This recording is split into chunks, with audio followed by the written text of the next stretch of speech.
عبد القدیر نے اپنے دوست سے کہا کہ میرے معاشی حالات ابھی اتنے اچھے نہیں ہیں کہ میں تمہاری مطلوبہ رقم 700 روپے ادا کر سکوں، مجھے تھوڑی سی مہلت دو۔ لیکن آفرین ایسی دوستی پر کہ محمد گل اپنے دوست عبد القدیر کے معاشی حالات کو نہ سمجھ سکا، اس کی تنگ دستی کو نہ سمجھ سکا، اور اس نے اپنے دوست عبد القدیر سے صرف 700 روپے کے لیے بحث اور جھگڑا شروع کر دیا۔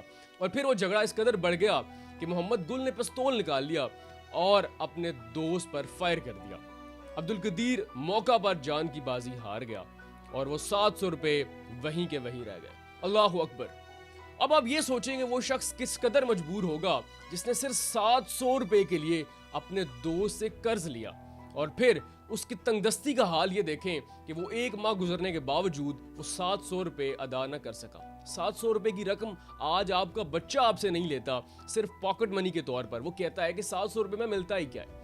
اور پھر تصویر کا دوسرا رخ دیکھیں کہ وہ شخص جو کلیم کرتا ہے کہ میں تمہارا دوست ہوں، میں تمہارا رشتہ دار ہوں، اس نے اپنے دوست کو 700 روپے قرض دیا، 1 ماہ کی مہلت دی، اور پھر وہ کس قدر بے رحم ہوگا، کس قدر پتھر دل ہوگا، جو کہ اپنے دوست کے معاشی حالات کو نہ سمجھ سکا۔ اس نے بار بار اصرار بھی کیا، مطالبہ کیا، لیکن دوست کہہ رہا ہے کہ مجھے مہلت دو، میرے حالات اچھے نہیں ہیں، میں تمہارے 700 روپے ادا کر دوں گا۔ لیکن اس شخص نے نہ دوستی کا لحاظ کیا، نہ رشتہ داری کا لحاظ کیا، اور صرف 700 روپے کے لیے اپنے دوست کو جان سے مار دیا۔ ناظرین، اب اس سارے معاملے میں قرآن پاک کیا کہتا ہے؟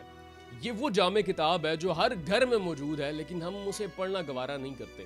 اگر ہم اسے پڑھ لیں، اس کی تعلیمات پر عمل کریں، تو ایسے واقعات ہمارے معاشرے میں ہوں ہی نہ۔ اب قرآن یہ کہتا ہے کہ تمہارے قرض داروں میں سے اگر کوئی تنگ دستی کی وجہ سے تمہارا قرض ادا نہ کر سکے تو اسے مہلت دو، تب تک جب تک اس کی تنگ دستی دور نہیں ہو جاتی۔